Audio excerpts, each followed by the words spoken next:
of Allegiance. Invocation will be given by Rhonda Tretzman from the Hemet San Jacinto Interfaith Council, and the Pledge of Allegiance by Councilwoman Linda Krupa. Yes. As we turn to the God of our understanding, we recognize the power and the creative, loving presence that is in and through each of us, as it is in the business that is discussed here in this room. I accept and know right here and right now for the City Council and those presenting this evening that all is heard and everything moves forward with ease and grace. In gratitude and love, I say thank you, God, for all that is and all that will be. And so it is. Amen. Please join me in the salute to our flag. I pledge allegiance to the flag of the United States of America and to the republic for which it stands, one nation, under God, indivisible, with liberty and justice for all.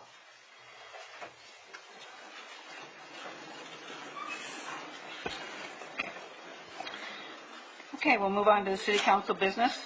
The following consent calendar items are expected to be routine in nature. They will be acted upon by the City Council at one time without discussion. Any City Council member, staff member, or citizen may request removal of an item from this consent calendar for discussion after. Sarah, anybody who wanted to pull an item?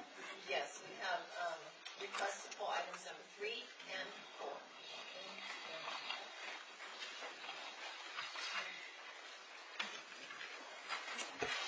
Is there any council member that wishes to pull an item? Yes, item 1. And any staff member? Okay. So if I could have a motion to approve items 2. I will move to approve item 2. Do you have a second? Second. Please vote.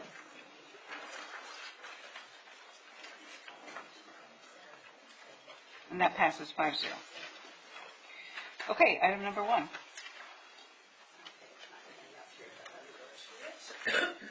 I think, just for clarification, in the minutes, we had items 5 through 9, and 7, 8, and 9 were removed.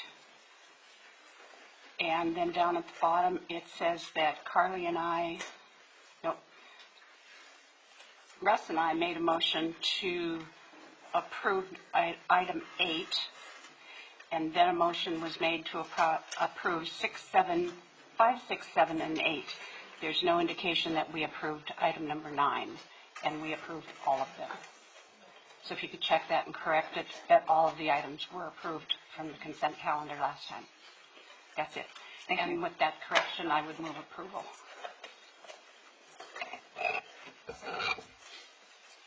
Please vote.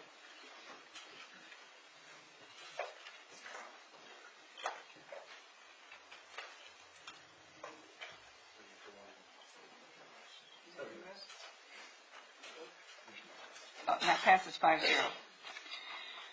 Item number 3. Sue Savage, and item number 4 will be Pat Raper. Okay.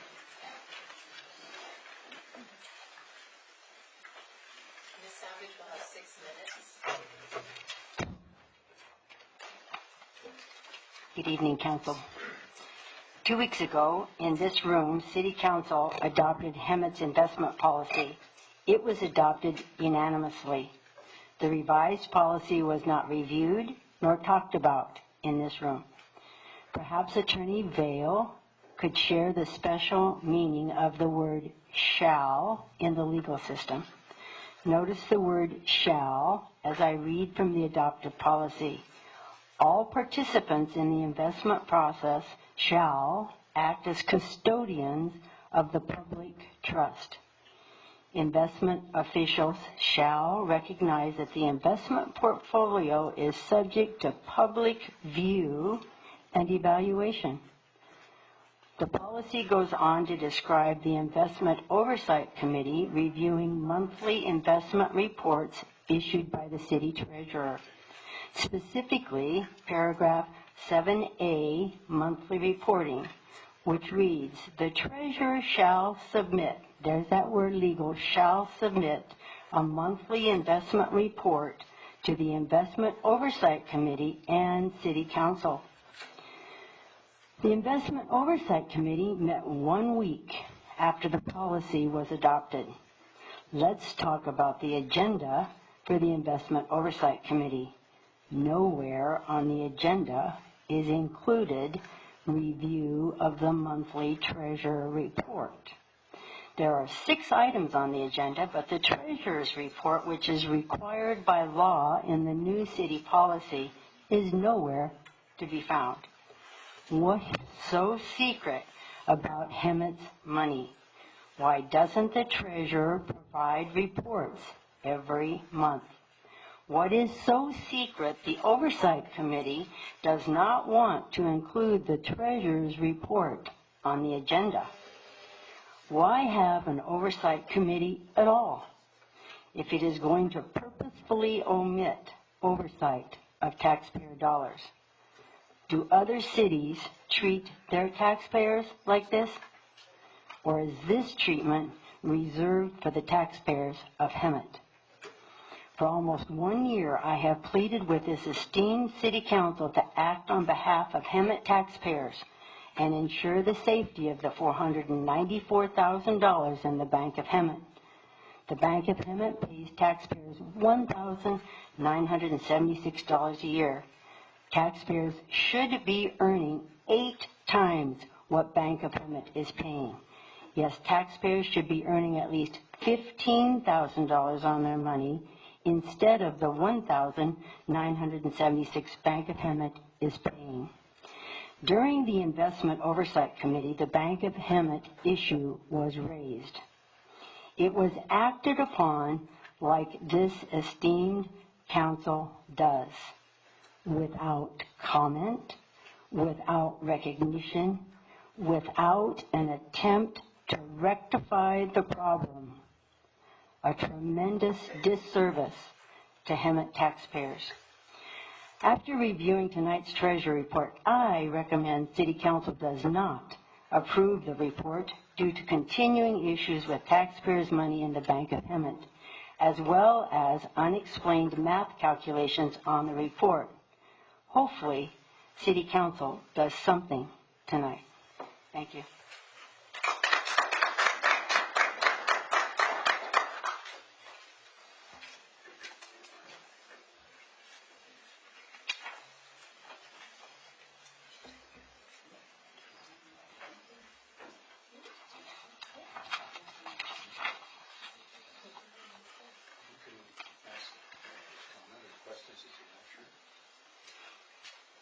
Council have any questions or comments? Can the attorney explain the definition of the word shall? Well, it means the same as must.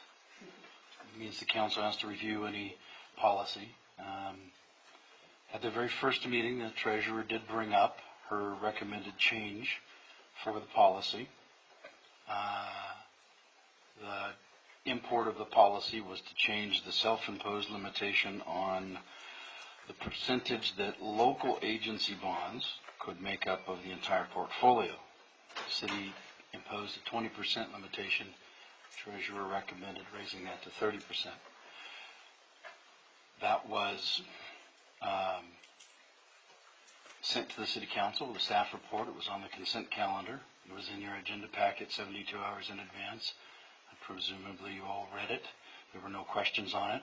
That means you have reviewed it and you approved it as part of the consent calendar. That meets the definition of shall review. And the treasurer did bring it up to the consent or to the investment committee. At the last meeting of the investment committee, the committee did have a discussion about the treasurer's report. In fact, at the suggestion of the council members that are part of the committee, the new or the draft version then in effect was added to the agenda for the council to review and discuss, or the committee to review and discuss. And it was decided that that will be a routine agenda item on every investment committee agenda. The draft will go on there. It will be part of the package that's put out publicly, and it will again be public. So it was discussed. It will be discussed again. And I know that Ms. Savage has been at both of those meetings and provided an opportunity to speak on all of the items and given a fair forum in that event. She's had questions with regard to the certificate of deposit that we have with the Bank of Hemet, but all of the information we have received from the Bank of Hemet shows that it's adequately collateralized. The bank has certified to us that at least $250,000 of it is certified by FDIC or secured by FDIC insurance, and the remaining portion that's not covered by FDIC insurance is more than 110% collateralized. The bank has provided records to not only the treasurer, but to the finance director and myself, which I have shared with the committee, that document they have adequate security. There was an issue about whether or not the percentage change in the policy that came to the city was legal. Ms. Savage asked that at the meeting. I couldn't respond. I didn't have the section in front of me, and although she did provide me with a copy of it, we had other items to discuss at the meeting. But it is expressly authorized in, and I have the section wrote down in case it came up, 53601 has a number of subparts. So this is the government code, 53601. Subpart A refers to the city's own bonds. Subpart E refers to California local agency bonds, and Subpart D refers to other local agencies within the 49 states or their bonds. So if you take all of those three together, which our investment policy does and calls those local bonds, there is no statutory required percent of portfolio. That is how the value of the bonds relative to the value of the whole portfolio. And Hemet has always had a self-imposed percentage of 20%.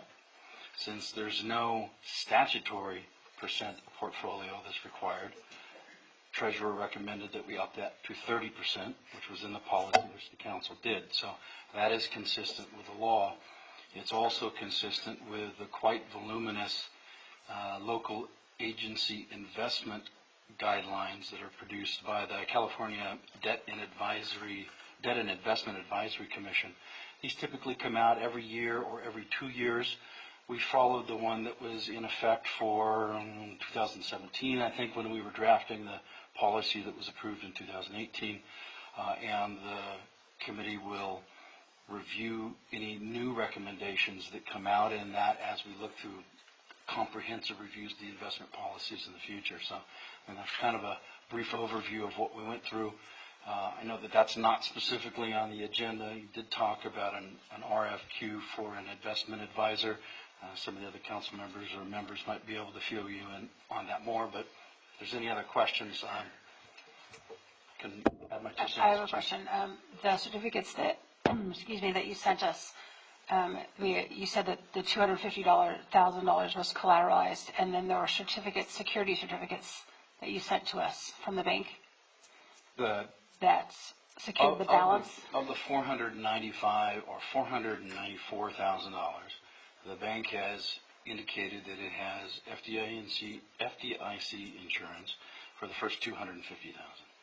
The remaining balance, it has provided us with forms that show the net securities that it has over its deposits and investments, which more than adequately secure the remaining balance. So my question to you is, that certificate does not name the city of Hemet as a beneficiary for the balance. So if things happened, there is no guarantee that we would get our money in that document. That was a red flag to me. Another red flag I had was when the bank president emailed us and said that we can opt out of the CD early, acknowledging that it was a low rate of return. I don't know. And then with some of the discrepancies that have been questioned maybe we should wait and receive and file this after some of those have been talked through and answered. I mean, if there's a typo with a percentage rate, then it needs to be fixed. If there's other issues, then we need to know the answer before we just file it again. If there are errors in the mathematics of the report, I can't speak to those. I understand. The statements that the bank provided, though, were just listings of their security or sheets of their security. It wasn't an agreement to opt out. We'd have to look at the terms of the CD itself. Two different issues, though. The security certificate did not list us as a beneficiary. It simply was, if they need money, this is where they're going to get it. You don't know that the report has to list us as a beneficiary. It just shows. Well, I don't the agree. security. I don't agree. Okay. Any other questions?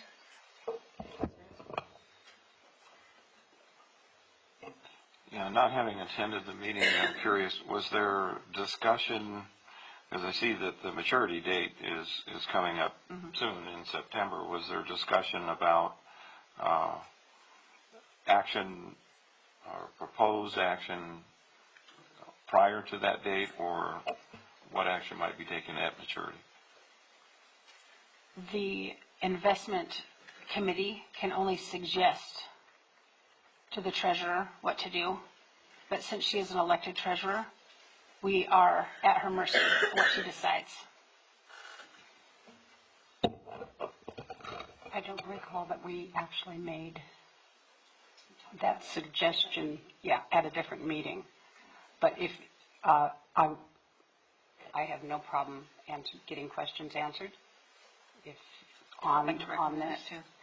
But also we can put that on the agenda for the next meeting, and we can make that recommendation so that it's in the file. Okay. Then do we need a motion to remove table this, this till to next table meeting? this, or take it away off the consent calendar?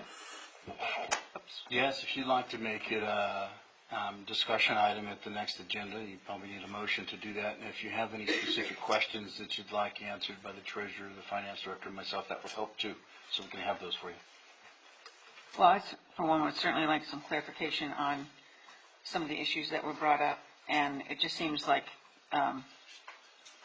we don't get that final answer as to the issues that are of concern, and I would be more than happy to make sure that we table it tonight and bring it back with as a discussion item and talk it through. I'll make that motion that we bring this back as a discussion item, but also that we can have in there that the treasurer can then maybe convey to the council and to the public about any type of CD that's going to be maturing rather soon, what the intent, are we going to roll it over, or are we going to look at putting into something else that's going to bring back a higher rate of return? I will say I ask that question monthly. I look at those mature dates and have asked that question over and over again. I think we What can be done with that, Yeah. with those funds, if we choose not to roll it over? Okay, with that, city manager? I believe the treasurer has stated that she has an additional relationship with this particular bank, and that's why the rate is lower. I think she has either cash or checking accounts or whatever, but she has banking interests on behalf of the city. Nothing irregular about it. But she talked about it in terms of that's why the rate's lower. No, No, that's not. no. We don't have any other banking relationships with the Bank of Hemet. No, we don't.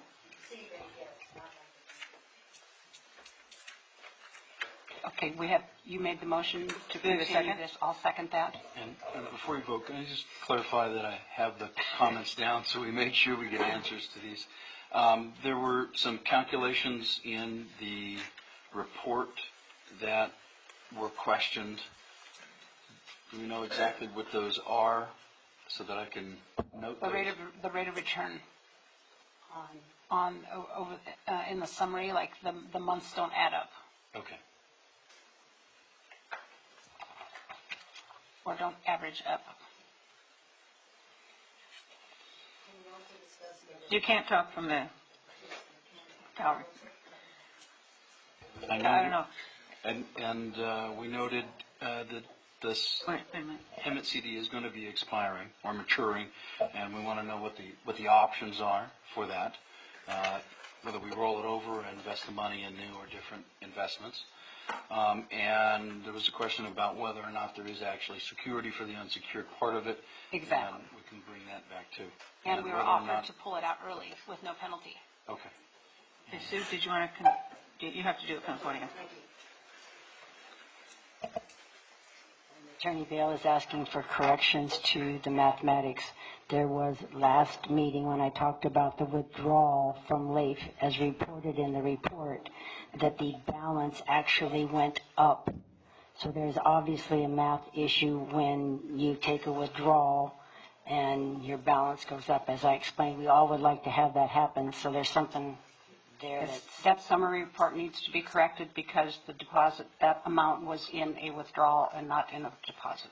Yeah, however, you guys can figure, whatever. It needs, that's part of the receipt and file. It needs to be corrected. Okay, I got that item. Is Okay. that included also? Yes, please. Okay, got it.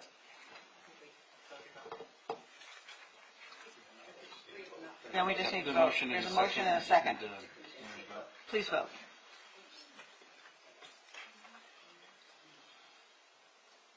And that passes 5-0. Next item, item number 4, recommendation by Community Development. We have a speaker on that issue. Sarah? Yes, Pat Gregory. Okay.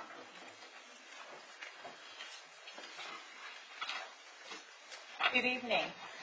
I read the reimbursement request. I would like to point out a sentence here that confuses me. It says, if the council approves the reimbursement request, Valleywide will submit an invoice and supporting expenditure documentation. I hope that's a mistake, because that's the craziest thing I ever heard. According to this request, they want you to approve an expenditure of $50,000, and then when you approve it, then they'll show you what the $50,000 was for. I think that is completely inappropriate, and I have a couple more questions. Is that I'm not sure what pickleball is, but who made the decision that $50,000 would go to a pickleball court? Did Valleywide go to the community and ask them what they think should be in Diamond Valley Lake? I don't think they did. Now, I understand that these monies are allocated for Diamond Valley Lake, but who determines what goes there? Is there some type of plan that Valleywide could provide us with that shows what they want to do with that $150,000? See, I don't have a lot of trust in Valleywide. I don't think they're doing such a hot job based on the examples of the poor maintenance that have been seen. And also, they lost their credibility with me when they had their temper tantrum last year and closed the senior center because they weren't getting what they wanted. And what they're doing for the senior center is so sad compared to what San Jacinto does. Marion and I volunteer there. San Jacinto feeds their seniors. They offer a lot more than Valleywide does for our seniors. So when I looked at this, I really have to ask, how could you ever approve something without looking what that money is for? Thank you.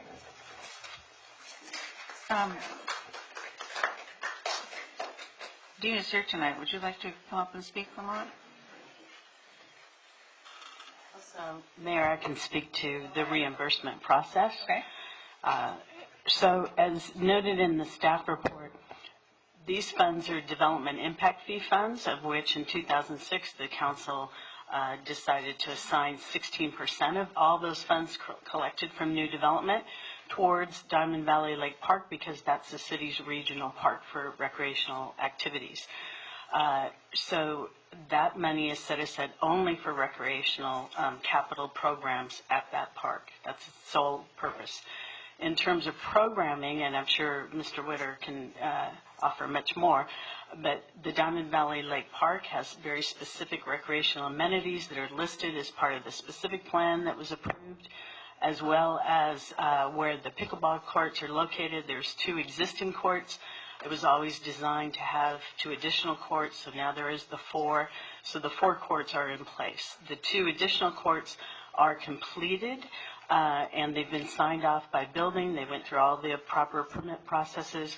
So the reason the staff report at this time, it truly is a reimbursement of a project that's already completed, and so we're just asking for show us the invoices and documentation that'll be submitted to the finance director as long as they're for this particular facility and match with the construction documents. Then what they're asking for is a 50% reimbursement, not 100% of the cost. And there is sufficient funds, as I've noted in the staff report, to accommodate that. So we don't believe there's any irregularity in terms of how the reimbursement is being processed and been looked at, and throughout our permitting and inspection process for this facility. But I can be happy to answer any more questions on that. Well, and thank you for that clarification, because I knew like it was a reimbursement issue, as most projects like that are. So, and as far as the pickleball court and how that's pickleball has really come of its own these days. There's a lot of people interested in pickleball, and is actually at most senior mobile home parks.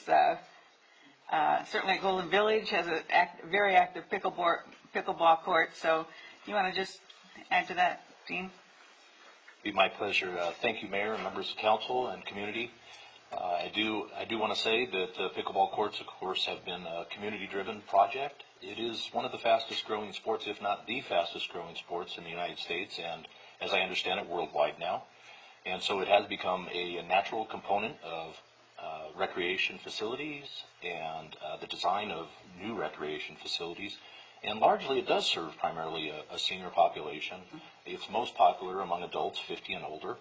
It does support the healthy lifestyle of the community members in Hemet, and we're very proud of that particular project. I had mentioned that it was a community-driven project and that it is in all of our new standards for park development. And so I think that's a couple of things with respect to the senior population. This is, of course, a project that's driven primarily for that particular purpose, the active seniors in the city of Hemet area. I'd be happy to expand on anything. It's certainly at the council's will. If you have any follow-up questions, I'd be happy to answer them. Any questions by council? I have a question. I called the Valleywide Santa Center today, and they told me to call Winchester because I was trying to figure out how I go about using the pickleball courts. And it was closed, or at least nobody answered. I think it was like 9:30, maybe 10 o'clock. But maybe you could tell us. First of all, I'd love to address the timing. I'll definitely look into that because our hours do open at 8 o'clock in the morning. I talked to Santa Center, but they told me to call Winchester. So. Okay, perfect. What we do is based on economies of scale is that our supervisor crews are responsible for more than one particular facility. And so Winchester is the home base for our supervisor, Robert Byers, and he also is the scheduler for the Diamond Valley Lake facility complex. So he's kind of a roving supervisor between the 2 facilities, of course, both very active community projects. So I'll make sure somebody gets in touch with you. We do have not only the support of the ambassadors for Inland Empire, but also there are 2 ambassadors for the Hemet San Jacinto Valley, so they'd love to share information with you about the sport. But I'm just wondering, like, when my youngest has a flag football game, and my daughter and I don't necessarily enjoy football, yeah, and we want to go play pickleball, then I can just go over and play? Yes, absolutely. What we have is we have a combination padlock on there, and that essentially is for the purposes of keeping non-pickleball uses off the court to prevent on vandalism. As you can imagine, those courts, the surfacing is very important to play in the safety of the users, and any type of activity with scooters or BMX bikes can tear that up pretty quickly. So we do have some controls set in place, but they are for the public use. There's no charge to use them, and in fact, we encourage it. The busier our parks are, the less negative behaviors we see at the parks. So we're proud of that. I did skip over the third point, and I had my fingers saying 3 here, and I forgot what the third one was, but the reimbursement, I just want to touch bases on that, is that the notice of completion will go to the Valleywide Recreation and Park District Board of Directors in March, and at that time, all the accounting for the entire project will be closed out, and we're fully transparent with every invoice that comes through in regards to that construction project, and so the construction was competitively bid out. And as Deanna had pointed out, that is a 50% request on the construction costs only. Valleywide staff performed all the project management and inspection on there that is not included in that portion of the request. Another question I have is, now, there's a few questions, and maybe this is more for staff, but did we know about this ahead of time? Because I would think like partnering and stuff, if they're going to come back and ask the city for money, and maybe you spoke with Deanna about it before it came to us.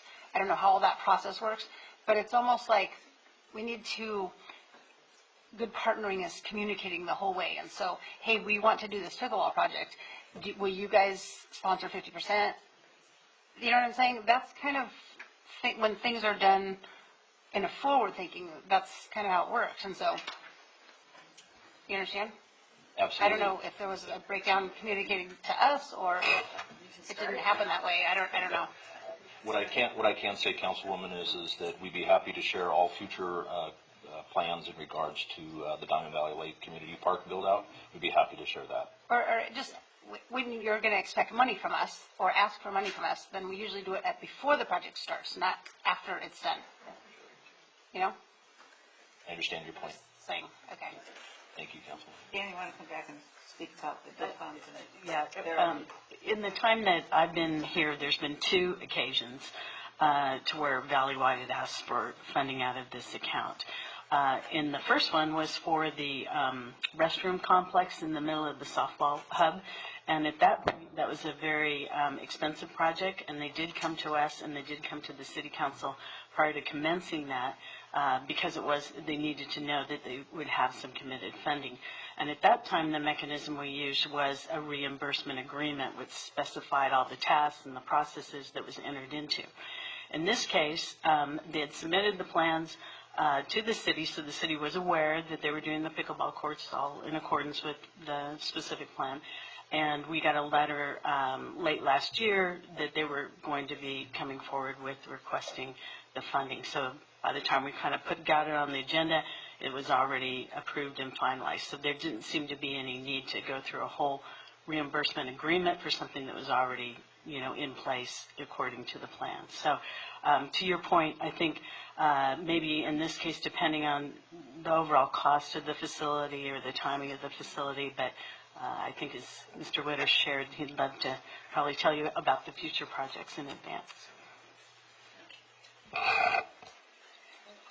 I have another question on the diff fees. So you put in the report that 16% of that's the park diff fees go to Diamond Valley? Correct. And then what are the rest of those? The rest of the park diff fee goes into the city's park diff funds that are used on city parks and facilities. Okay. So those are the only. I thought that. So the water for Echo Hills or for the golf course, that doesn't come out of the diff fees fund? No. Oh, okay. So that's not. Yeah, that's a separate agreement. Okay. Yeah. Okay. So diff fees can only, just for the audience's information, development impact fees can only be spent on capital projects, so they can't be spent on operations or staffing. They can only be a physical improvement. Did you have something? I just wanted to make a comment in that the neighborhood teams are very happy that the pickleball courts are open, and they compete in tournaments all over Southern California, so be prepared. You're going to be holding pickleball tournaments at Diamond Valley Lake. Thank you for that, and we are aware of that. And as closing, I just want to say we are deeply grateful for your leadership, the City Council and the City of Hemet for this partnership. And we oftentimes talk about our partnership, in particular at Diamond Valley Lake, involving the City of Hemet, of course, Metropolitan, Eastern Municipal Water District, the Western Center. It's just a wonderful partnership to see agencies working together, and we are very appreciative of your support and help and partnership. Thank you. Mayor Pro Tem Brown? Oh, did you want me to speak, Michael? Sorry. I do have one question. You had brought up that there's an increase in popularity, especially among the senior community. Do you have numbers that show that the 2 courts that were currently there were inadequate for the amount of users that were coming out, and that's part of the reason to add the 2 additional courts? Yes, the data suggested, and of course our observation and the support of the community coming and voicing their concerns about the lack of additional facilities there is what essentially drove this. So it was a community-driven project, essentially to serve the seniors. We do see the popularity of it. Even at the day of the opening, there was about 20. They call them. Basically, they judge that based on how many paddles are sitting up next to the fences, who's next in line to play. So it's frequent to see more than a dozen paddles in line. So they're all working together very nicely to enjoy the game, but that is a primary driver of expanding the courts there. And it also allows for recreation play as well as a higher level of play. And so the 2 courts are being managed that way by the group. So very impressive. Thank you. That was my question. Oh, okay. I would like to add, I'd like to speak to that senior meal program at San Jacinto, and that certainly is an incredible program. And one of the reasons why City of Hemet contributes to that program is because we realize a lot of the seniors that are fed through that program do come from Hemet. And so we do fund that through the CDBG funds almost every year, as far as I know. So just to let you know, Mr. Gray, that we appreciate that program a lot, and we'll continue to help fund that whenever possible. Thank you. I have a question for the attorney. When Linda said pickleball tournaments, now I only know about baseball tournaments, but when we have those kind of tournaments, usually it's like to raise money or something. Is that going to be an issue for us to be supporting this or paying for this if they're raising money? And as long as the money's being raised for a public or charitable purpose, it's generally not a problem for the city to support it. I don't believe these are private profit-making events, but if they are, we'd have to look at that. They're probably nonprofit groups that come in there? If it's an association, a nonprofit association, a sports association like Little League or Pop Warner or something of that nature, or something similar, a senior group, that's not going to be an issue for us. And I would add that these are teams of seniors, basically, that get together for exercise, and they're just the fees may pay for their meal, or if they charge afterwards or something. They it's an internal thing for them to have. They don't have enough energy to play Not the tennis. same as like easy baseball. No. Okay, just making sure. No, not that one. Okay. May I have I'll move approval. Second. Okay. Please vote. That passes 5-0. Thank you, Deanna. I should have had you up there first. Okay, next on the agenda are presentations, and this is always a nice thing we like to do during our meetings for a number of reasons. First one will be, first of all, I'd like to invite Amrit Singh and Michael Madrigal from the Human Relations Council to come up and accept our proclamation.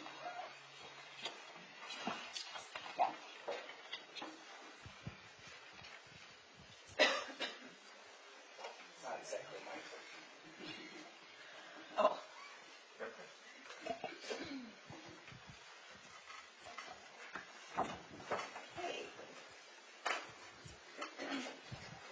So again, this is a City of Hemet proclamation. Yes. Whereas in the year 1926, Mr. Carter G. Woodson founded the Association for the Study of Negro Life and History of American Life, and whereas in order to carry on the tradition, Mr. Woodson began Black History Month as as observed to inform and educate our communities about the history of black men and women and the contributions they have made to the American life and culture. Whereas each year during Black History Month, we explore the history and culture of black Americans, and we discover anew a treasure of history about the triumph of the human spirit. Whereas this untold history is not only an important part of black history, but as an essential part of American history, and it is fitting that we set aside a special time to acknowledge this important segment of citizens of our state and their history. Whereas the Human Relations Council of the Greater Hemet, San Jacinto, and Menifee regions commemorates Black history in our valley, inviting middle school, high school, and college students to enter its 15th annual Black History Essay Contest of February 27, 2019. Therefore, I, Mayor of the City of Hemet, on behalf of the City Council, proclaim the month of February 2019 to be Black History Month. Thank you, Mayor.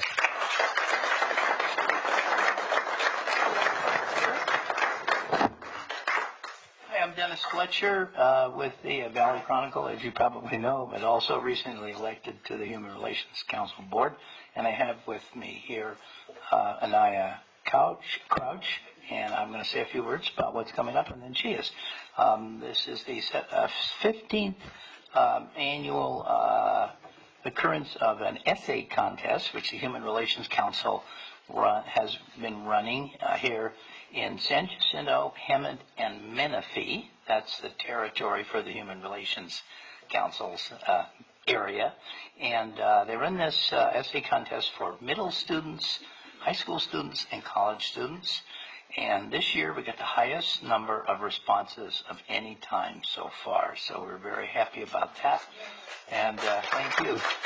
And there are 5 cash awards to the best essays of middle students, high school students, and college students. And those will be awarded tomorrow night in the library at Mount San Jacinto College. And the program starts at 5:30 sharp, so any mingling is going to be the 5 to 5:30 period. And we have a number of distinguished guests, including the Councilman Washington from Riverside, who will be speaking, and a number of other distinguished people. So we'd like to invite you all to come, as we did recently to the San Jacinto City Council, anybody who can attend. And now I'm going to allow Naya to say a few words. She's a senior from San Jacinto High School. Hello, I am a senior at San Jacinto High School. As you guys have heard, my name is Anaya Crouch, and it's an honor, to be in this position, to be able to represent such a diverse group of students, and to put forward everything that we have been working on as students, as the Black Student Union, and I would like to invite you guys to come out to the event tomorrow. I am a part of the student board. I'm a part of the board for San Jacinto High School, and or just for the San Jacinto district, and it is also a really eye-opening experience to be able to have like a say on the board, to be able to speak out about anything that me or my peers feel that we would need to work towards. And I just think that putting myself in these situations to where I get to see people from other districts or other boards and see how they operate is also another eye-opening experience. And I'm just excited for what would be coming for the future of BSU, for the future of the San Jacinto district, the Hemet district, and I am just here to represent it for my students as well. Thank you so much. Thanks so much for this proclamation. We'll be sure to have it there tomorrow night at the awards event. I'd like to now invite Linda Morris and Kat Waters from the Assistance League of Jacinto to come up and accept their proclamation.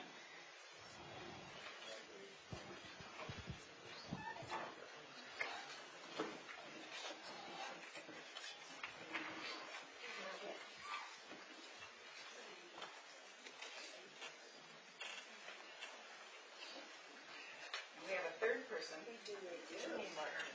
Tony Martis. Okay. So welcome. Thank So, whereas the Assistance League of Jacinto is an independent nonprofit organization dedicated to local community service, and its chapter house is located in Hemet, and whereas the Assistance League of Jacinto was founded in 1976 and chaptered in 1979, and is one of the 120 chapters of the National Assistance League, which was founded in Los Angeles, and whereas the Assistance League of Jacinto has more than 90 women of all ages from the San Jacinto Valley, and whereas to augment their good deeds, throughout the year, the Assistance League of Jacinto raises funds through its thrift shop in Hemet and through a variety of fundraising activities for Operation School Bell, which provides clothing for needy school children, support for teen parents, and giving scholarships to the Mount San Jacinto College for re-entry students. And whereas the Assistance League of Jacinto is concerned about childhood literacy and is conducting a student's book, drive in order to put a book in the hands of school children throughout March 2019, and whereas the contributions the Assistance League of Jacinto has made to the local area have been invaluable and reflect an organization devoted to the highest ideals of the community service. Therefore, me, Bonnie Wright, Mayor of the City of Hemet, on behalf of the Hemet City Council, proclaims February 2019 as Assistance League of Jacinto Child Literacy Month. And I will say, when I had my own business and I had a lot of time, and I could provide my time to Assistance League, which I thoroughly enjoyed, and I certainly contribute a lot of my donations to the Assistance League, and certainly appreciate all that you do for the Valley, especially Operation School Bell. There's no other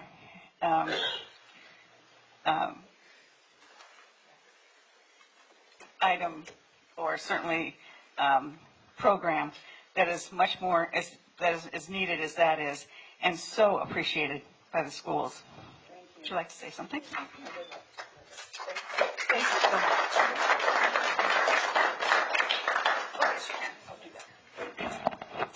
First off, to the mayor, thank you. Thank you for the recognition, and to the council members, to the community members. You know, it's really with pride that we serve the community. I would like to introduce, however, I am Linda Morris, and I am the current president until June.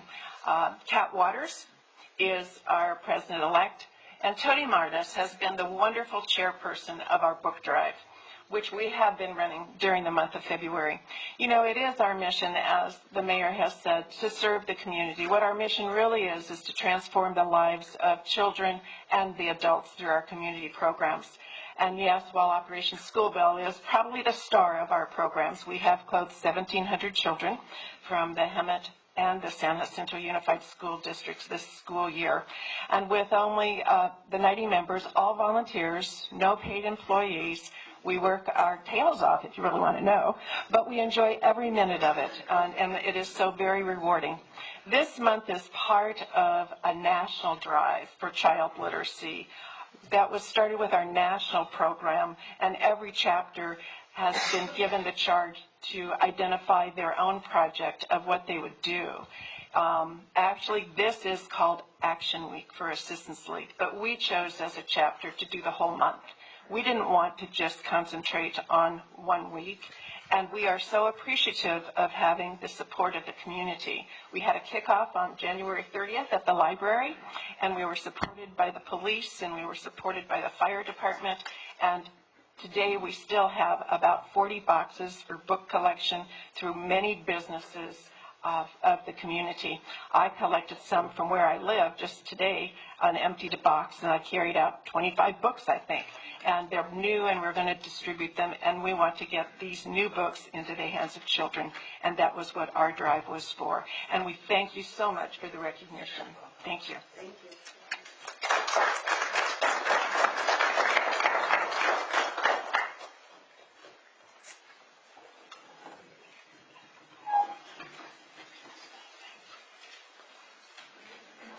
I know.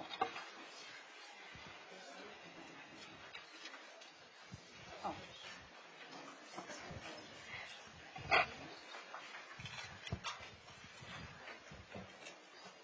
Okay, now we'll move on to communications from the public. Anyone wishes to address the council should have submitted a request form to the city clerk. Speakers are limited to 3 minutes in consideration of others who are here on for the agenda items. Please come forward to the lectern in the order your name is spoken. Sarah, do we have anyone that wishes to speak? We have one member, and that's John Burkhart.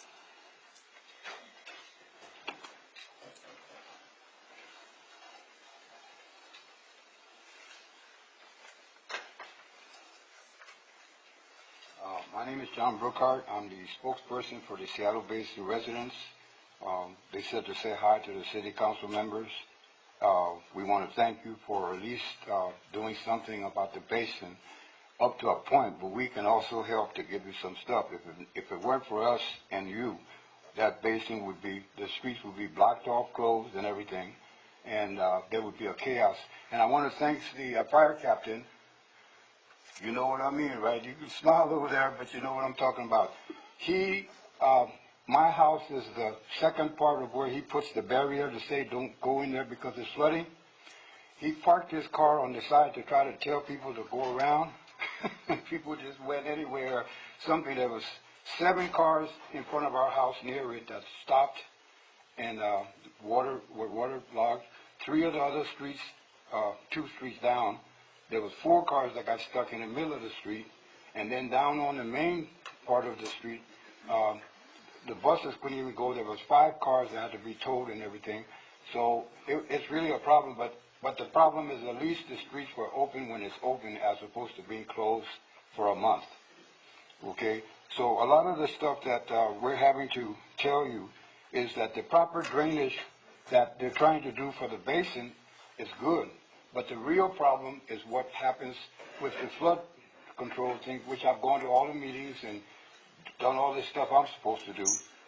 And real quickly, as the commissioner for the city of Pasadena code enforcement and with us to the courts, we had the Arroyo and the, I can't put this down on here because it'll make a sound, the Devil Gates Dam. You think you're having a problem with flooding. They have the Rose Bowl, they have the tournament house, they have all of the stuff going there, and they cannot have flooding problems at the Rose Bowl. So there's all this money that's going through, and it's the flood control was able to do something. And with the school getting flooded, and their problem is not your problem, it's because they never completed that track here that's supposed to be taking the water down. So between the 2 schools, everything is sitting there. So under health benefits and stuff, they must do something. When I went to the meeting, it said the city of Hemet has proposed construction of a network of storm drain facilities that will resolve the recurring flooding problems near the Seattle Street in the city of Hemet. The district has earmarked funds to assist the city with refreshing their proposal and identifying items measured that can help address the problem. But what they don't tell you is this is an emergency. And under Governor Brown, now it's the new governor, anytime this even looks like it's going to happen, you can propose, which you already know, I'm just telling you how we feel, do something and just ask for funding. Hemet is the largest school district in California. Is that right? No. I'm telling you, I have the documents to tell you. It's the largest school district. Oh, area-wise. Well, yeah. It says largest school district. So if the 3-4 schools are flooding, they gotta come in and fix it right away. Thanks. And I won't go through, but I'm finished. But I just wanted you to know that there's 25 of the 77 people watching this on. Thank you, Mr. Burkhart. Thank you so much. All right. Oh, okay. Burkhart, you said you've been to the Riverside County flood control meetings. Have you gone to the Board of Supervisors meetings with your information? Yes, right here. This is the one that I went. That's from the Board of Supervisors. No, this is the one when you go to the flood control meetings. Okay, you need to take all of this to the Board of Supervisors also. They need to be extremely aware of these situations, and they, in turn, can encourage flood control. Okay, I tried to go to you guys to do that, but I'll do it. It's so much more important when citizens come and tell them exactly what's wrong. The Seattle Biz are waiting for you guys to just tell us thank you or something. You know, We've been doing this for 3 years, trying to get you. And some of you got kids and grandchildren go to that school. Nothing personal. The schools are doing a great job, but that flooding got to stop. Yeah, this one was unusual. Thank you. Thank you.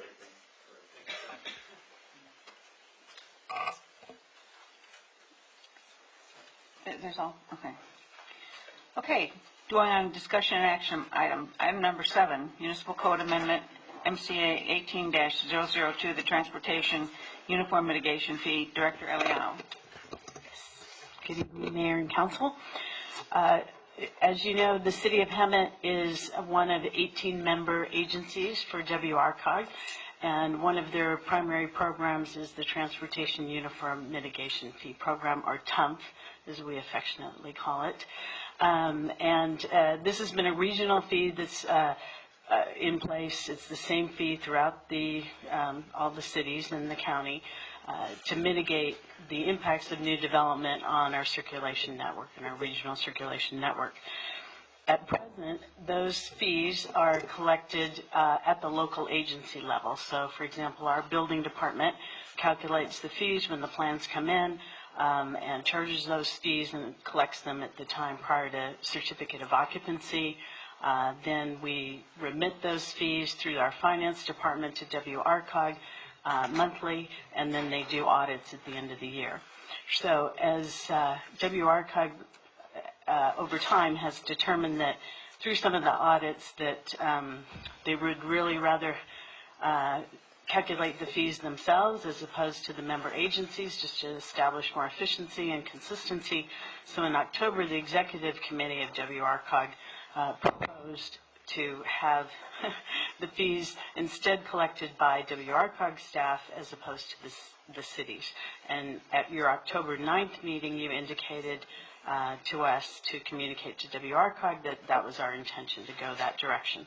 So this is the ordinance that would put this in place. This amends our current TUMP fee ordinance and essentially establishes that the calculation and collection of the fee would be directly to WRCOG. So the process they're putting in place, it can be all electronic.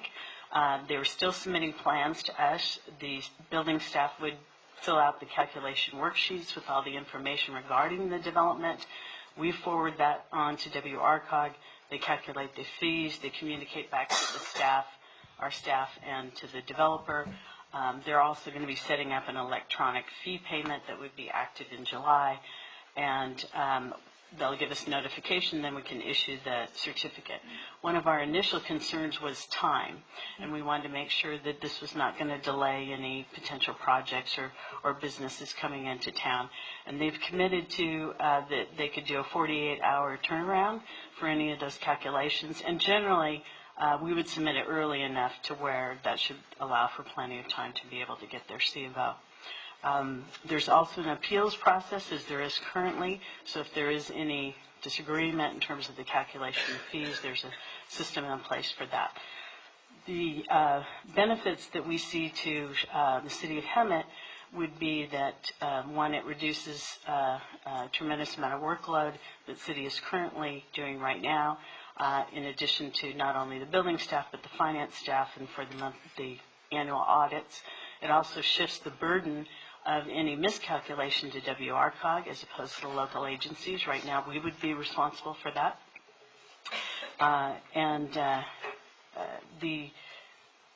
Of the 18 agencies, 10 have already adopted the new ordinance, and 4 are in the same process that we are in terms of pushing this forward this month. So with that, I'd be happy to answer any questions. It is an alternative. If the city elects to continue the process as it currently is, you have the opportunity to be able to do that and not adopt the ordinance. However, WRCOG will be, for those agencies, requiring more information to be submitted and more auditing. So in terms of the impact to the agency, we really think adoption of the ordinance would be our recommendation. Council, have any questions? Not really a question, just an observation. You know, I'm always an advocate of working smarter and not harder. And this is really one of the additional benefits of being a member